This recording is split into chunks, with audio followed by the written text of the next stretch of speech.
What's up, dude? Hello, everybody. Welcome back to my YouTube channel. Oh, wait, actually, I do have, something to preface this video with. We will talk about some SA, but that'll come at the end, or like towards the end of the video. But if that is something that is triggering to you, definitely click off of this video. I won't go into a ton of detail, but I'm just saying, if that's something that will trigger you, please don't watch this video. But that being said, let's get into it. Alan Stewart Koenigsberg was born in New York City on November 30th, 1935. The Koenigsberg family lived in Brooklyn and were of Jewish descent. Alan had an estranged relationship with his mother because she was very authoritarian and extremely ill-tempered. He attended Hebrew school for 8 years, then Isaac Asimov School for Science and Literature, and then he graduated from Midwood High School in 1953. He was very interested in baseball, cards, and magic tricks. To make money while he was in school, Alan would write jokes for agent David O. Alber, who would then sell them to newspaper columnists. When he was 17 years old, he legally changed his name to Haywood Allen, and then later he just went by Woody. After high school, Woody went to New York University to study communication and film, but then dropped out after he failed the motion picture production course, which is kind of ironic, because we are talking about Woody Allen. He then transferred to City College of New York to study film in 1954. However, he left during his first semester there because he wanted to teach himself instead of trying to learn inside of a classroom. Later in his life, he taught at the New School. From 1960 to 1969, Woody was performing as a comedian to supplement his comedy writing, and in 1979, he created an event called My Favorite Comedian to pay tribute to one of his favorite comedy idols, Bob Hope, at the Film Society at Lincoln Center. The event included clips from Hope's films that were selected and narrated by Woody. Hope said of the honor, "It's great to have your past spring up in front of your eyes, especially when it's done by Woody Allen, because he's a near genius. Not a whole genius, but a near genius," which is kind of a funny compliment to pay somebody, I think.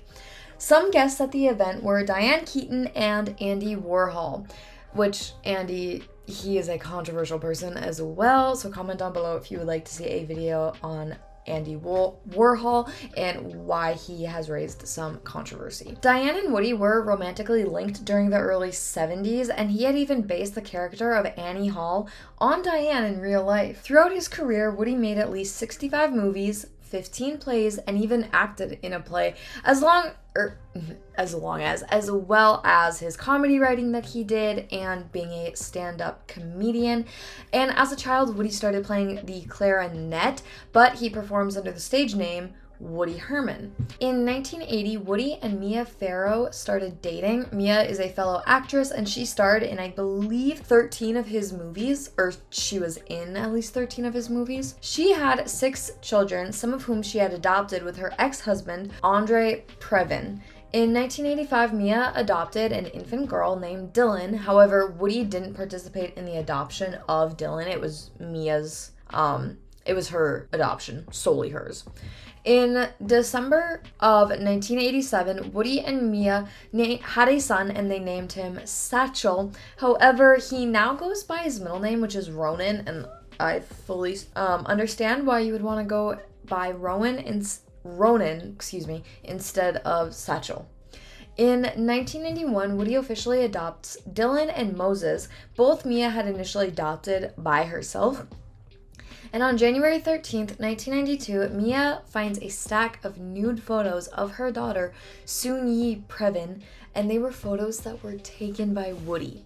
Now, it is important to make clear at this point, Woody and Mia had never lived together. They had apartments across from Central Park from each other, but they never lived in the same home. Like, they would just spend time at each other's apartments, but they were never living together. So Woody didn't really feel like he was Soon-Yi's stepfather or father, and she didn't see him as that either because he wasn't a constant in her life. Like, if you lived with somebody, then maybe you would see him more as like a stepfather even, but since there was none of that, I mean, there was a little bit of a disconnect there, I believe. Soon-Yi was about 21 years old at the time when Mia found the nude photos, and she was in college as well. Woody was in his late 50s. In August of the same year, Dylan tells her mom about the alleged molestation that she says happened at Mia's house in Connecticut by Woody. 9 days later, Woody files a suit against Mia to get custody of their 3 kids, Satchel, Dylan, and Moses, even though Dylan just told her mom about the alleged sexual abuse that she suffered from Woody. And I say alleged because it hasn't been proven, but I mean, I think that all claims of sexual abuse need to be taken seriously. On August 17, 1992, Woody and Soon-Yi go public with their relationship, which is the same day that the Connecticut State Police announced an investigation into Dylan's allegations. And the next day, Woody holds a press conference to deny the sexual abuse charges against Dylan. This is a quote by him.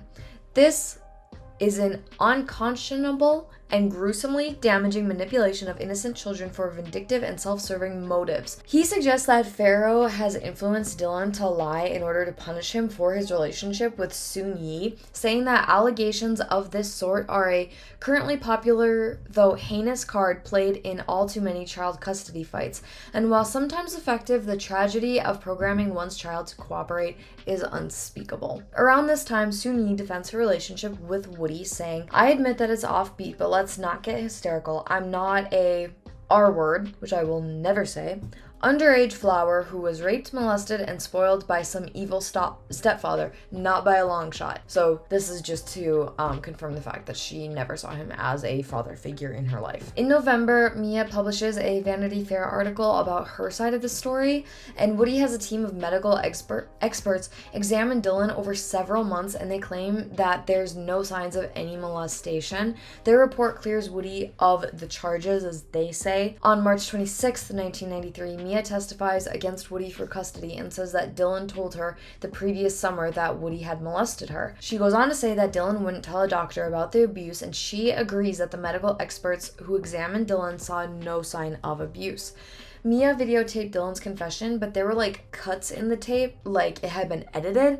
So Woody says that it's not a very valid statement by Dylan if there were cuts in the video, which I see where he's going with that. I'm not saying it's right or wrong, but I'm saying I get how he came to that conclusion. Dr. John Leventhal testifies that Dylan's story seemed rehearsed, stating, "We had 2 hypotheses. One, that there were statements that were made by an emotionally disturbed child and then became fixed in her mind. And the other hypothesis was that she was coached or influenced by her mother. We did not come to a firm conclusion. We think that it was probably a combination." However, in the end, Mia got custody of the 3 kids, and Woody was denied visiting rights to Dylan. Now, since then, the two have kind of gone back and forth. Mia has made more statements. She's released a memoir. She's released articles that have been written about her and the whole situation.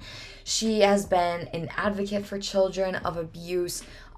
Woody has also released a memoir where he touched on that issue a little bit about what happened with Dylan. But just, yeah, they've gone back and forth over the years.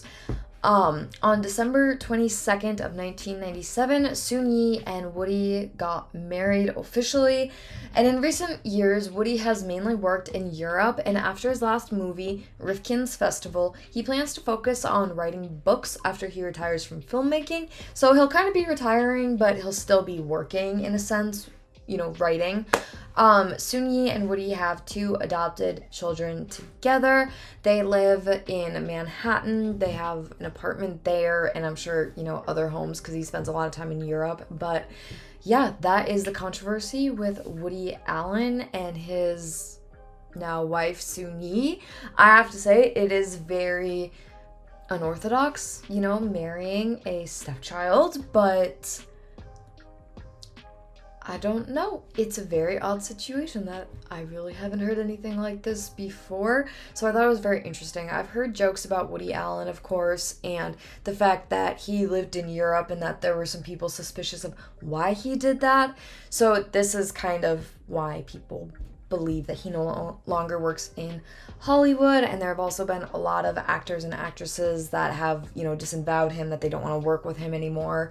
So that could also be why he's working on foreign films now. And his memoir has been removed from libraries, and some bookstores don't want to sell it. If you have been alleged of sexually assaulting a kid at some point, that's pretty serious, and any allegation really, I would say, is taken seriously, especially when it comes from a child. So that alone is reason enough for people to not want to work with him and for bookstores to not want to carry his memoir anymore.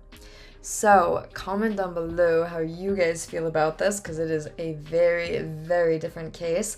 But that is it for me today. Thank you guys so much for watching, and I will be back tomorrow with another controversial video for you. I think it'll be a good one. Fingers crossed. If you guys have any suggestions, comment them down below. But I will see you guys in tomorrow's video. Bye!